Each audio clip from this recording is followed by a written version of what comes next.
नमस्कार दोस्तों, मैं लोकेश सैनी एक बार आपका फिर से वीसीसी एकेडमी में स्वागत करता हूं।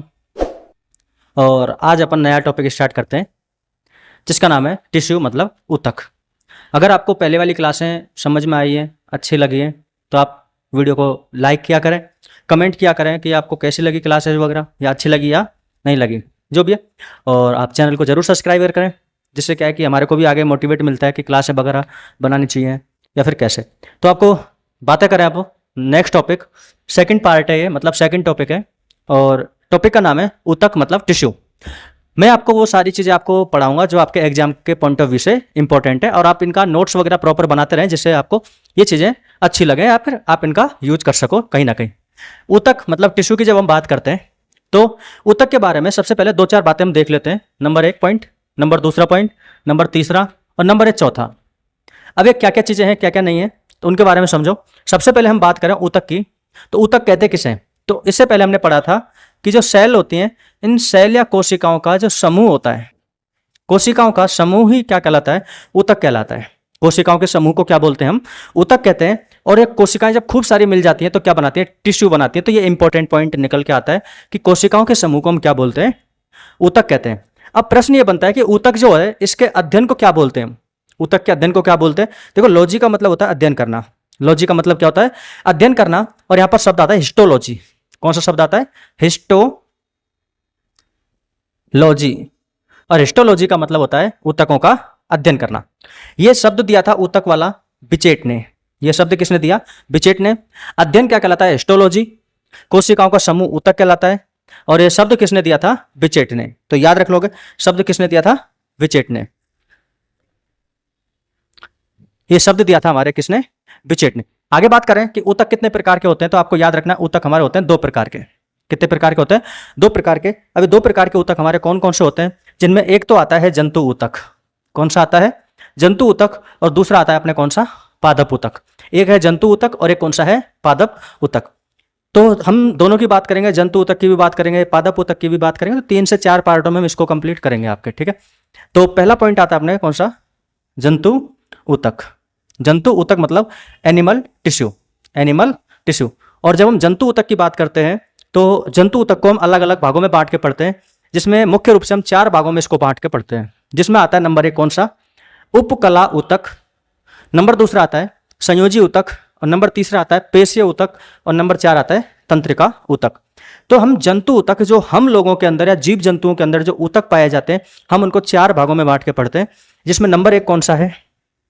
उपकला ऊतक। दूसरा है संयोजी ऊतक। तीसरा है पेशी ऊतक। और चौथा है हमारा कौन सा? तंत्रिका ऊतक। उपकला ऊतक को हम बोलते हैं एपिथेलियम। क्या बोलते हैं? Epithelium. Connective tissue, muscular tissue और नर्व टिश्यू, तंत्रिका ऊतक।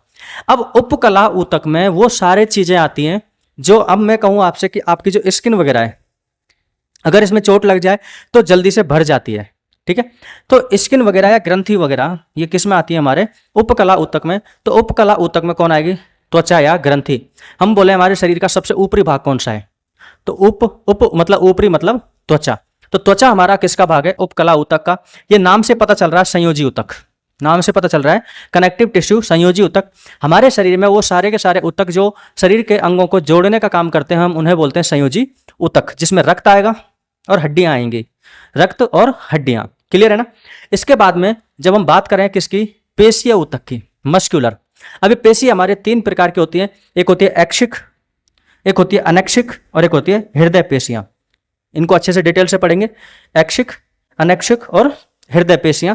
उसके बाद में आता है हमारा कौन सा? तंत्रिका ऊतक, जिसे हम किस नाम से जानते हैं? न्यूरॉन या नर्व के नाम से हम जानते हैं। यहां तक क्लियर है? वापस से फिर से समझा देता हूं मैं आपको।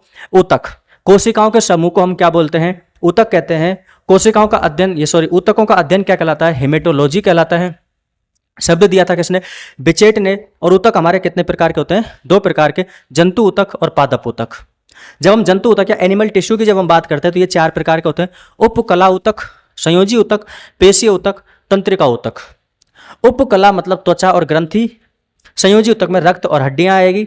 पेशीय ऊतक जो होगी मस्कुलर ऑर्गन्स, ये मस्कुलर टिश्यू जो होगा, ऐक्षिक, अनैक्षिक और हृदय पेशियां होगी। और तंत्रिका ऊतक में न्यूरॉन आएंगे। अब सबसे ज्यादा जो हमारे ऊतकों में सबसे ज्यादा भाग बनाता है वो बनाते हैं पेशियां। कितना, लगभग 50% के आसपास। उसके बाद में बनाते हैं हमारे संयोजी ऊतक, जिसमें ब्लड और हड्डियों वाला भाग आता है। उसके बाद में उपकला ऊतक और तंत्रिका ऊतक, ये दोनों बनाते हैं हमारे कितना, 10-10%। तो हम एक एक को डिटेल से पढ़ेंगे। एक बार आपने समझ लिया हो तो एक बार इसका स्क्रीनशॉट लो, फिर अपन आगे बात करते हैं। चलो जल्दी से एक बार स्क्रीनशॉट लो, फिर अपन आगे बात करते हैं। देखो हम अब एक एक की बात करेंगे। तो सबसे पहले बात करें हम उपकला ऊतक की। किसकी बात करें, उपकला ऊतक, एपिथेलियम टिश्यू। देखो हमारे लिए सबसे ज़्यादा इंपॉर्टेंट है उपकला ऊतक, एपिथेलियम टिश्यू। उसका कारण क्या है कि जब वो बच्चा, जब भ्रूणीय अवस्था में होता है, जब बच्चा पेट में जब होता है, तो सबसे पहले जो ऊतक बनता है ना, भ्रूणीय अवस्था में सबसे पहले जो ऊतक बनेगा वो बनेगा उपकला ऊतक। याद रखना, भ्रूणीय अवस्था में बनने वाला ऊतक कौन सा है, उपकला ऊतक। इस ऊतक में सबसे ज़्यादा पुनरुद्भवन पाया जाता है। तो ऐसा कौन सा ऊतक है जिसमें सबसे ज़्यादा पुनरुद्भवन पाया जाता है? अगर आपकी स्किन पे चोट लगी तो क्या होगा, आ जाएगी। ऐसा थोड़ी ना, स्किन पे चोट लगी तो वो घाव बना के बना रहेगा, धीरे धीरे धीरे धीरे क्या होगा कि वो घाव जो है बढ़ जाएगा। मतलब इसमें किसकी क्षमता पाई जाती है, पुनरुद्भवन की। तो याद रखना सबसे ज़्यादा पुनरुद्भवन किसमें, उपकला ऊतक में। भ्रूणीय अवस्था में सबसे पहले कौन सा ऊतक बनता है, उपकला ऊतक।